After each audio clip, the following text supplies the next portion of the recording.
Hi there, I'm Matt. This is my wife Esther. We're the pastors of C4 Church. What you're about to watch is our Sunday message.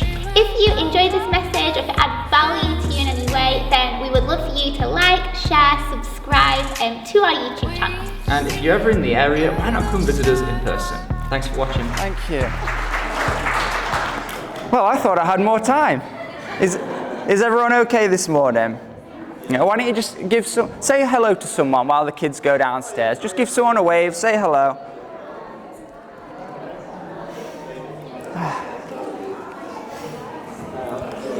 So we've been looking through some values that really can guide us over the next 12 months. Can anyone remember any of these values we've done over the previous weeks?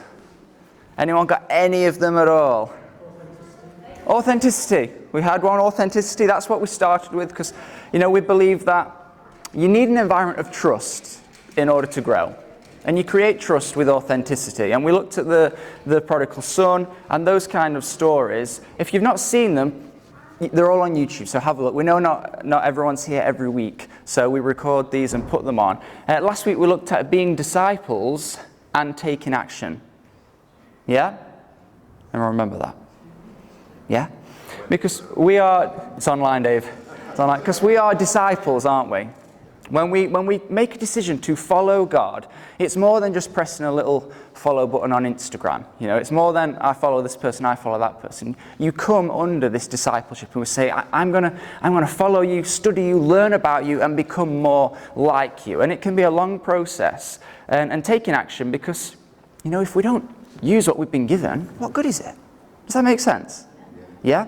And I'm a firm believer in intentionality, which is why some of these values, we all know them. We know them. And we're not trying to teach you to suck eggs. It's that intentionality. So I'm a big believer, if you want to run a marathon, what do? Run a mile.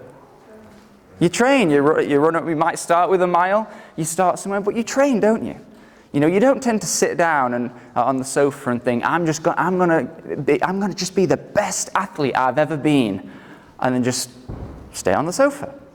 And I like sitting on the sofa, but there's intentionality. If you want to grow and advance in something, you usually have to put some effort into it, because if you don't, what happens?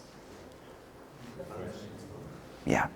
A lot of you know our journey with our garden, which we've had so much trouble with weeds over the years.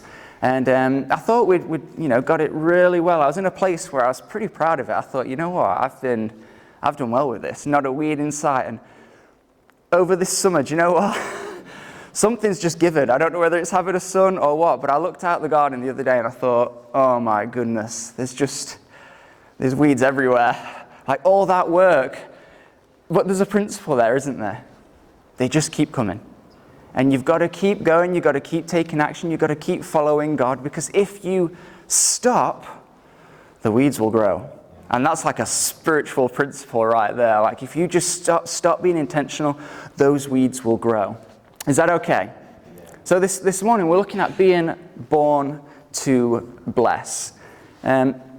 Judah had his first Christmas last year, and we started to try and film some bits and pieces. It was something my dad always did. He'd film Christmas, and it's lovely years later to be able to watch it and see what your Christmas morning was like when I was 2, 3, 4, 5, 6.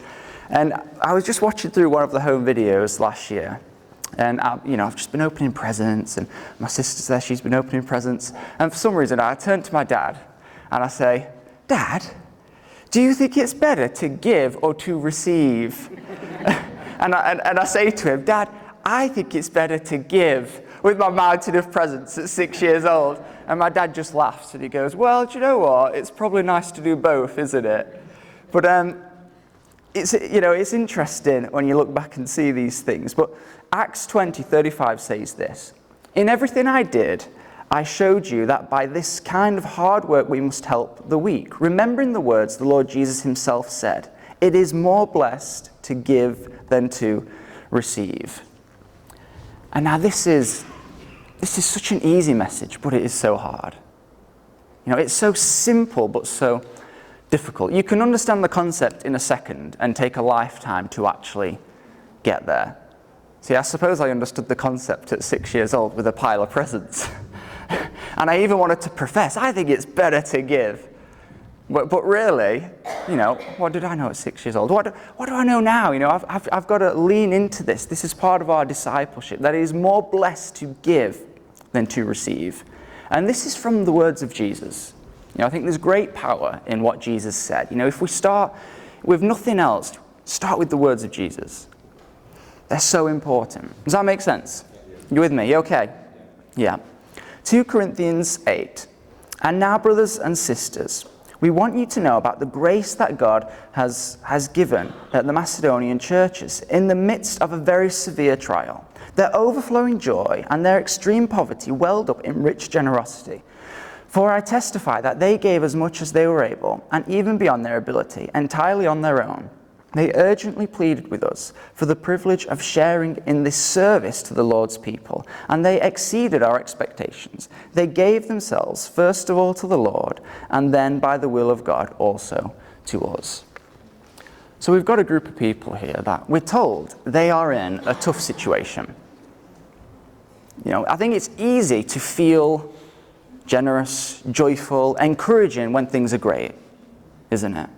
But when things are tough, that is when things can be difficult. You know, we spoke of last week, and Jules just joked with me a minute ago. I said, you know, if you squeeze a Christian, what comes out? You squeeze an orange, orange comes out. If you squeeze a Christian, what comes out? You know, is it Christ that comes out, or does something else? See, in an extreme trial, these people were being squeezed. They were being pressed.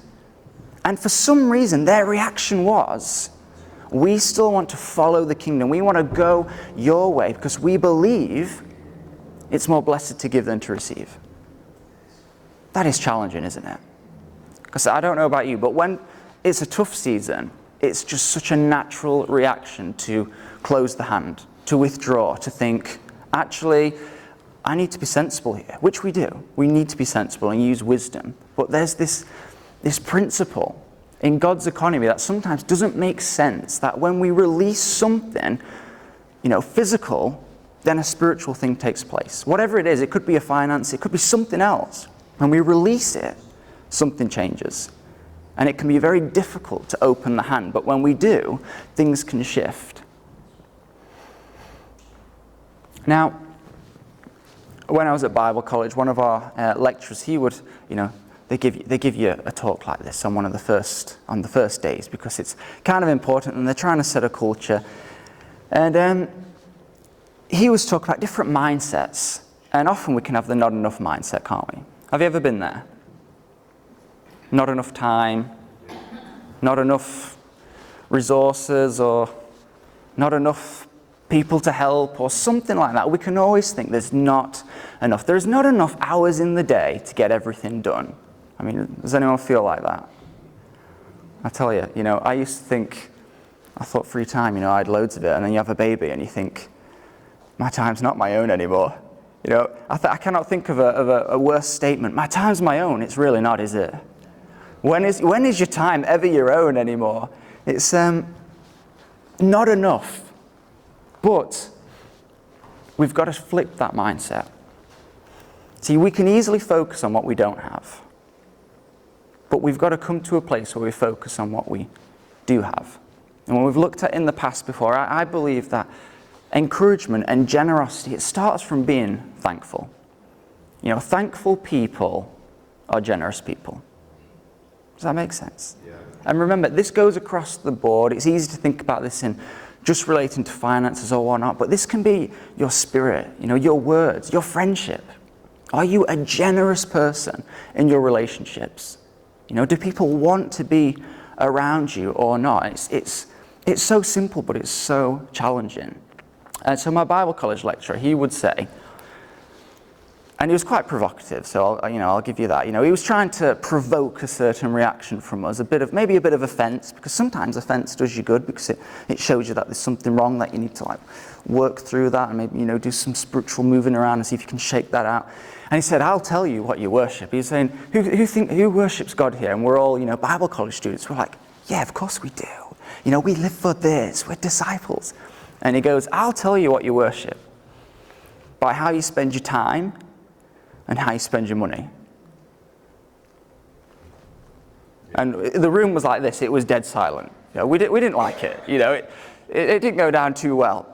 But over the course of the year, you know what, we thought that statement there was truth to that. And it's not that those things are wrong, but you can just learn a lot about yourself by what you give your time to and what you give your resources to. Because it's such a difficult thing, but what we've looked at in previous weeks is when we come under God, as hard as it is, we are saying, Lord, it is no longer my life. It's no longer my will. It's not even about my rights, but let your will be done. Yeah. That he sits on the throne of our heart. And we might make that decision one time when we follow him, but sometimes we have to keep making that decision. Because, like my garden, those weeds come up in the heart. And sometimes they try and dislodge what's on the throne of the heart. Does that make sense? Have you ever experienced any of this with me? You know, it happens, doesn't it?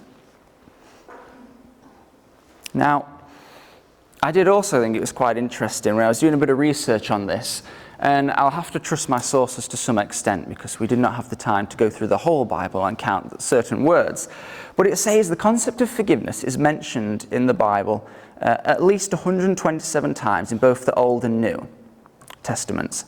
However, the actual word forgive is only used 38 times in the New Testament, or 8 to 9 times in the Old Testament, varying on your translation, I suppose. But who would say forgiveness is quite a big concept? It's another one of those topics, isn't it? Easy to get, easy to receive. Oh, I love to receive it. That's fantastic. It's when you've got to give it that can be hard. So it's so important, and it's mentioned that many times. Now, bear with me, let's not get too uncomfortable. But hell, or the afterlife, is mentioned 54 times, while the NIV version mentions it 13 times, the English Standard Version mentions it 14 times, the NLT mentions it 17 times. It is suggested that it has been described and mentioned 167 times in total. So that's quite an important part of our faith as well, isn't it, I suppose? It might not be our favourite part, but the afterlife. And those who aren't with God, what can happen?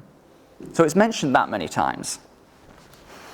How many times do you think money is mentioned? This blew me away. Lots of times. More. The Bible mentions money over 800 times and makes over 2,000 financial references. That absolutely blew me away. I thought, so forgiveness gets this amount, hell gets this amount, money gets, and it really gets me thinking, because it's uncomfortable to talk about. I don't like talking about it. But it seems the Bible spends more time talking about that than some other things, which just blew me away. But I suppose it's all related to the throne of your heart, isn't it? Does that make sense? So it seems God, in his infinite wisdom, wanted to make sure we had a lot of guidance when it comes to these tangible things. And as I said, I think it starts with being thankful. Proverbs 11:24-26 says this: the world of the generous gets larger and larger. The world of the stingy gets smaller and smaller. The one who blesses others is abundantly blessed. Those who help others are helped. Curses on those who drive a hard bargain. Blessings on all who play fair and square. That is the Message translation. They always add a little bit extra in there, don't they? The world of the generous gets larger and larger. The world of the stingy gets smaller and smaller. Whose is that a favourite verse? Does anyone have that as a favourite verse? No. The world of the generous gets larger and larger. The world of the stingy gets smaller and smaller. Again, this applies into everything we do. You know, if you are a stingy friend, what happens? I tell you, it makes the friendship harder, we'll at least say that. You know, because it is more than a financial thing, isn't it? It's such a hard thing. It's a spiritual thing. It's someone who's just generous You know, they're vibrant, they overflow with it. People just want to be around that. Jesus was generous, was he not? You know, I mean, he paid the ultimate price, gave the most he could ever give with his death, but even in his life, he was generous, thinking of others all the time.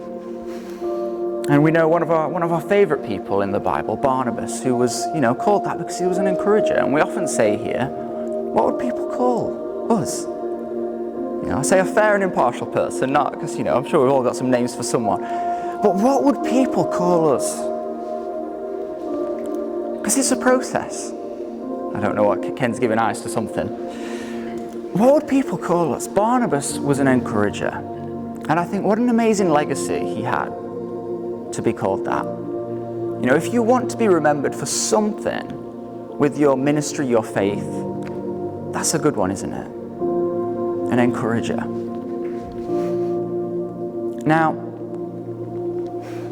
some of you know my background in criminology and some interest in law. Does anyone want to have a guess at how a contract is formed? What do we need for a contract to be valid, do we think? Yeah, we need a meeting of minds, an agreement, that's true.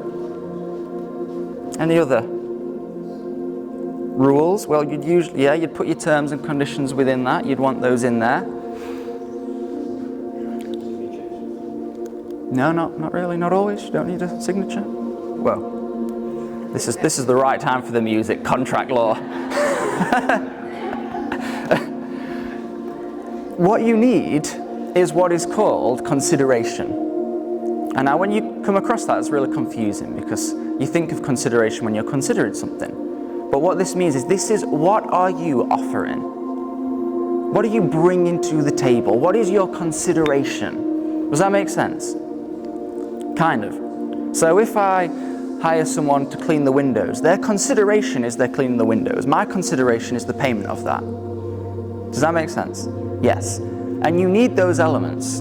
It is a contract. There is an exchange where each party gives something. You see where I'm going here? See, sometimes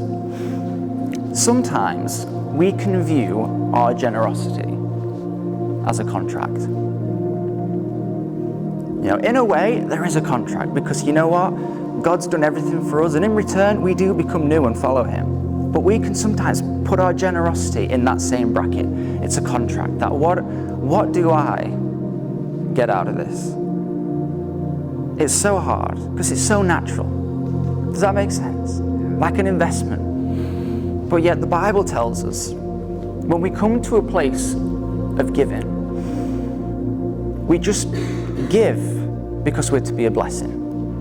And it's not to be begrudging, it's not to then say, well, what do I get out of this? I mean, yes, we've got to be smart and wise, but it's not a contract. You know, has anyone ever got you a gift, birthday or Christmas time, and you didn't get them on back?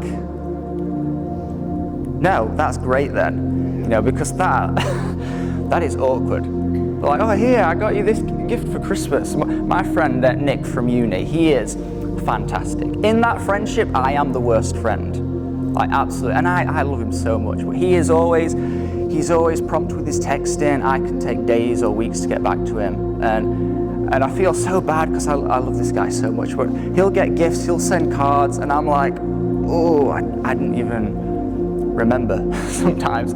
It's now all in my calendar and I will get notifications. But when you get something, there's this inherent need to almost think, well, I should have done that back. And maybe I should have, I absolutely should have. But with our giving, it is different because there's an open heart. Now the second part, tomorrow's sacrifice doesn't help today. See, another mindset can be, you wait till everything's lined up. Does that make sense? You know, we'll wait till I'm in the perfect time to help someone. Yeah. You know, if you've got lots of time, it's easier to help someone. If you're late for work, you're less likely to stop on the side of the street happens if someone's struggling with something. You know, they've done studies on this stuff. But tomorrow's sacrifice doesn't help today. And sometimes the best time to have to start a sacrifice is just right now. You know, there might never be a great time. This was sort of a process you go through. Well, me and Esther went through thinking about having kids, you see. And you try and plan it, don't you? You want things to be the right time. You think, well, will this be a good season? Will it be okay? And at some point you just get to a place in your mind where you think, well, there might never be a right time, so maybe we should just start. Do you know what I mean? You could always find a reason to put something off, but we've got to flip that on its head. As disciples, we've got to find a reason to start right now. Yeah? See, in the Old Testament, the Israelites, they had this season where they were in the wilderness and they were getting a daily bread, daily manna from heaven every day. And that's pretty amazing, isn't it? That's probably a pretty amazing season to be in a way. I mean, a lot of them wanted to stay there even though the promised land was waiting. But what they tried to do is they tried to store this manna up, some of them. You know, they were crafty, they were shrewd. You could even say they were smart. What a great business decision. You know, we'll store this up so we know we'll have enough for tomorrow. And what happened? It rotted. See, what is a natural decision to think, well, we'll store this up for tomorrow? Supernaturally was wrong, wasn't it? Because in doing that, they were taking some power away from God, saying, in some level, some way, I'm not sure that you will provide tomorrow. So I'm going to lean into fear. I'm going to lean into insecurity, and I'm going to hold this and save it. When God was saying, have I not promised to look after you every single day in this season? Have I not promised every single day you will be looked after? Might not be how you pictured it or envisioned it or what would even be your first choice, but I will look after you every single day. And I think part of our faith has got to be that we know that times can be tough. You know, the world changes and shifts and forms, and things can feel squeezed at times. But, you know, if I look back over my life, I can think, you know what? Might only be 32, but God has looked after me every single day, in every season, in a tough one or a good one. And sometimes that's just got to be a promise that we stand on. If He's got you to where you are now, He can get you to tomorrow. He can get you to next week. Might not be how we picture it, but He can do it, and He is faithful. Are you okay? You're still with me? Yeah. Third point, and this is my last point, is that Jesus gave it all. A big part of our faith is we're told we need to become more Christ-like. Is that fair?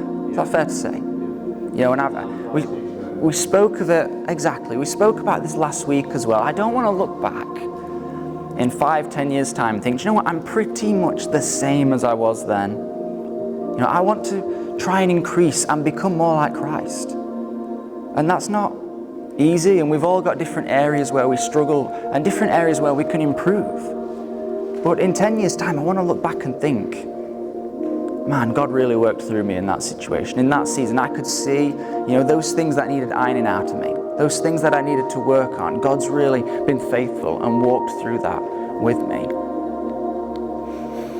I remember a preacher, he was telling this story once where he was in Africa and he was doing some missional work, and he was given a message, and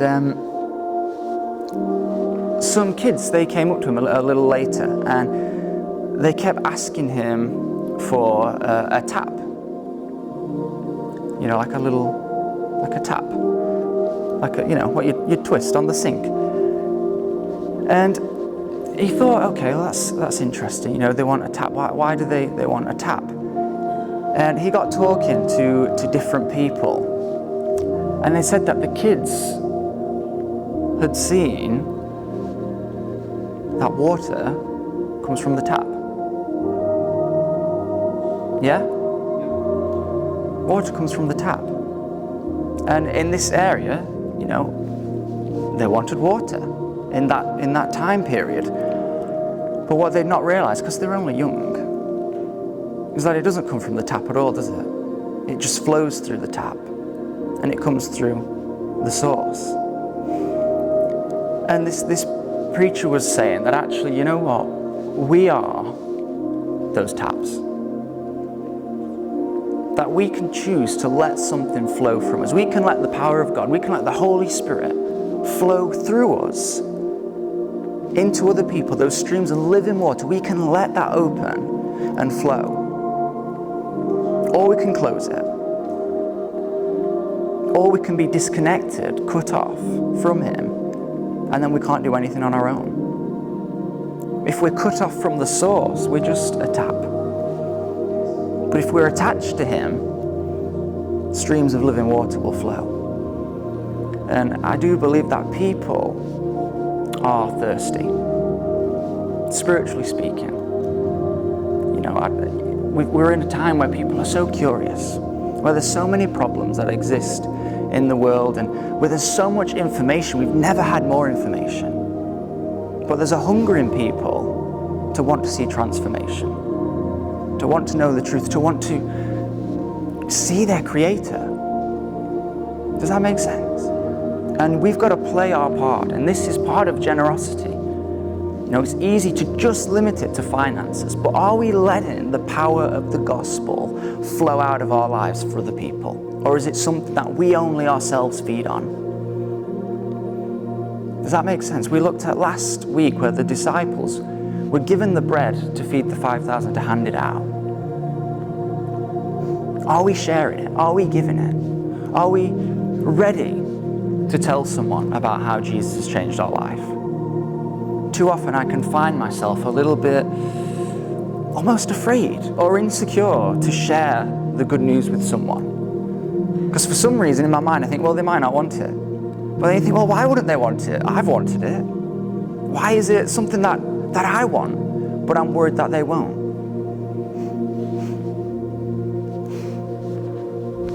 Do we share the gospel? Do we let it flow forward?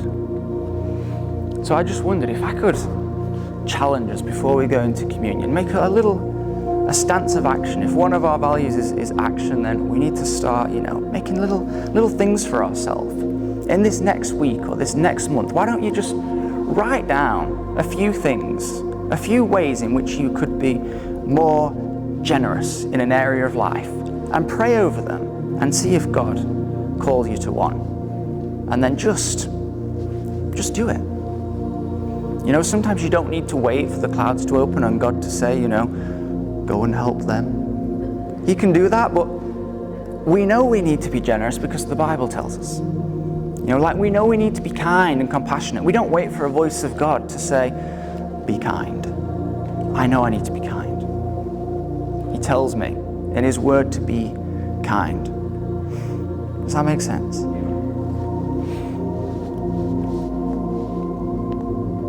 Now, in a minute, we're going to go into communion, and we do this every week here. And I do believe it's the best decision that you can make. You know, as Christians, the Christian worldview, we believe that when you choose to follow Jesus, when you turn from your sin, you walk away from what was and focus on what is and come under Jesus, you know, that we're made new and right and we enter into His family. And we do believe that that brings you salvation, and that you're a new creation in Christ. Not always going to get it right, things will be tough, but He's with you, and He'll be with you every day, whether it's good or bad, and He will always be there, like that father of the prodigal son with his arm wide open, saying, look, come home. If we feel like we've not done well this week or this month or this year, He's always there, arms wide open. Come home. Now, the way we do it, I'll hand it out. People feel free to just come, grab communion, then return to your seats and just have a few moments with just you and God, because no one knows your heart, what's going on in your life like God does. And maybe just say a small prayer.